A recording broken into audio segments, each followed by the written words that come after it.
One रे एकड़ो कमीणो वने तो बियो मथा पीठो आ मुजी ओता के जोड़ो वठन जो मरकज थी वा अरे देख बर जी बाबा साईं लीमो चे जो ने के पात्र हई इथा ही मोटास इदे न चंड जास मोटाई सी तू अरे लीमा अरे निकल गाल्हाई छा थो को वाटला जी मानी वठण आयो हा छा समझा पजे इनखे आऊं पंजी ज़ाल वठण आयो हा ज़ाल इए कोन विंदुस लीम जी तोखे ख़बर काने ॼाए न मगज़ में डंडो लीमो मिठो मिठण साए ऐं खटो खटण साए पर थी बस कर लीमा बस बस मैं कर चाय चा अरे जगले तू पंजे घरवार जी इज्जत करी हां पंजे नंगन जे सिरन जे मथा हथ रखी हां ये तुझे घर जी इज्जत बियन जे धरन ते धिक्का न खाए ना करे तुझी धी थी अची मोट पणा वठण ले त करे तुझी साली त करे तुझी माई ऐं तू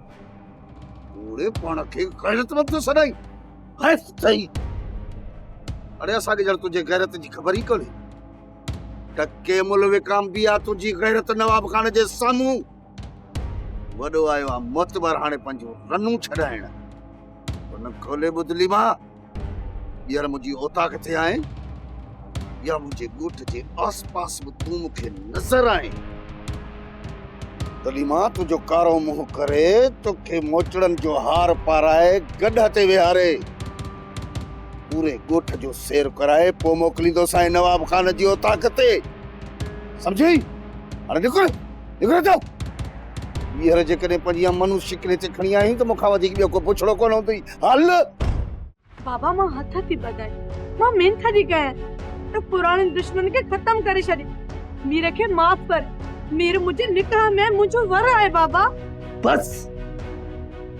तू यो जल्द किए विसारे वेठी हई मीर तुझे भा जो कातिल आहे मीर जालिम आहे मीर खूनी आहे तू हुन सां जिंदगी कौन गुजारे सघंदी है मीर अदा जो कातिल ना है बाबा जिकने मुखे ये पक थी रही न त मां पाजी हथन सा मीर के घोटो दी मारे छडींदस मीर सां मां कॾहिं बि ठा न कंदुसि बाक़ी जे कॾहिं तोखे मीर ॾे वञणो आ त हली वञ मुंहिंजी तोखे इजाज़त आ मूंखे केर बि नथो खपे बाबा जेसते तुझे मेरे विच में ठा नथो थे न त मां उन ना कोन ईंदस मीर जे मथां मूंखे शक आहिनि हा पकी हिकड़ी सूरत आहे जे मीर भले साईं ते हथ रखे मूंखे इतबार जे त पोइ मां मीर सां ठाह करे सघां थो बाक़ी हूअं ठाह न कंदो सांस ओ मुंहिंजा मौला सिजावल जे रूह में रहमान ने साईं जे सदके मूंखे पंहिंजा ॿार मोटाइजे ओ सिजावल ने खुदा जे वास्ते साईं जे सदके मूंखे ॿार मोटाए दे अरे ये कमने छा तो करे इहो ओ मूंखे माई मोटाए दे तो कहने साईं जो कसम आ ए रब साईं को रूह में रहमानी सिजावल के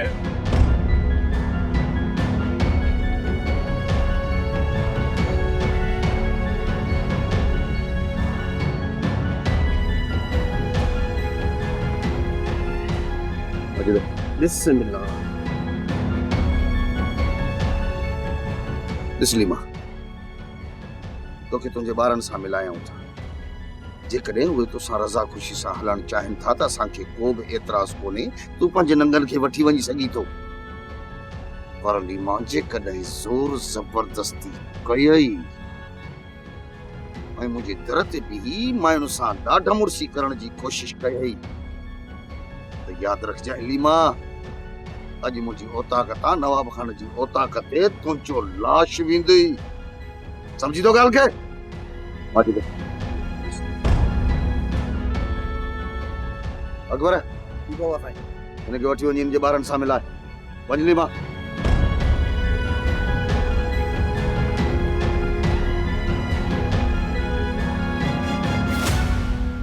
वक्त राणी त सफ़ा मूंखे मुंझाए विधो जेॾी महिल घर वञा रोवण ई पटको लॻो पियो अथसि तूं ॿुधाए छा कयां चाचा सही तव्हां वॾा आहियो मुंहिंजी इहा औकात न आहे जो तव्हांखे सलाह ॾियां वक्त तूं मुंहिंजो भाइटियो तूं मुंहिंजो बच्चो सलाह पंहिंजे सां ई करो तंहिंजे कर त तोखां पुछां पियो। ॻाल्हि कयो चाचा साईं, सोट राणीअ तव्हांखे छा में मुझायो आहे?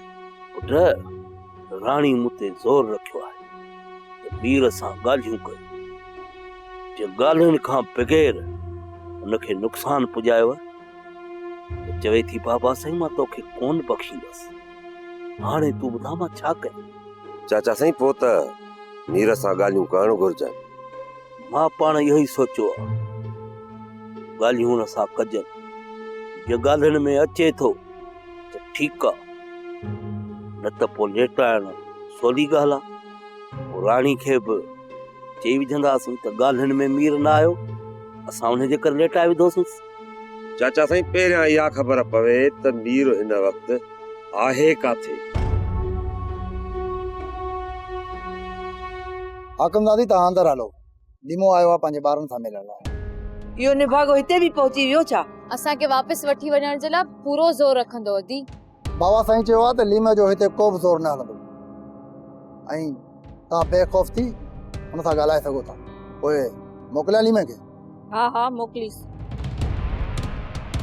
तव्हांखे ॻाल्हाइण जी पूरी इजाज़त हूंदी ऐं लीमे खे हिते असां गोड़ करणु कोन ॾींदासीं। जेकॾहिं गोड़ कयईं न त सिधी गोली सीने वारी हणंदीसांसि।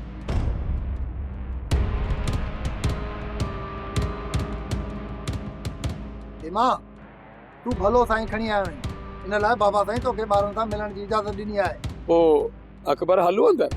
ऐं जेकर तूं उते माइन जे मथां को गोड़ कयो आहे पोइ उते अंदरि कुटींदो साईं। हा सही सम्झी वियुसि। खान त खान आहे, पर खान जा कुता बि खान आहिनि।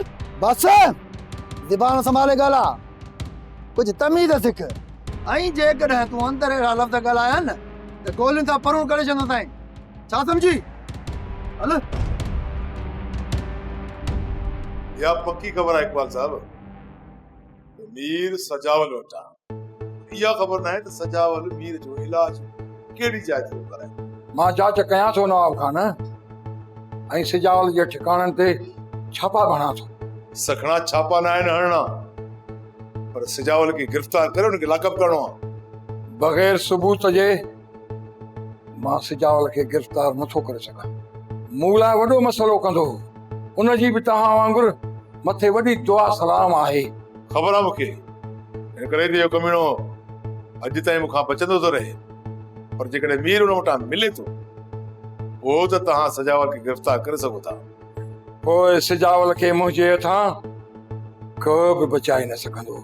मूंखे हर हाल में इहो सजावल लाकअप में घुर्जे, छो बि 2 ॾींहंनि में। जेकॾहिं सबूत मिली वियो अॼु जो अॼु सजावल खान लाकअप में हूंदो, छो त इकबाल खान जी अख में सूर जो वार आहे। सोप सीरियल तकरार तमाम एपिसोड ॾिसो हाणे HD क्वालिटी में। विजिट कयो असांजो YouTube channel Sindh TV HD drama. Subscribe कयो असांजो official YouTube channel Sindh TV HD drama ऐं वधीक अपडेट लाइ बेल आइकन खे क्लिक करियो।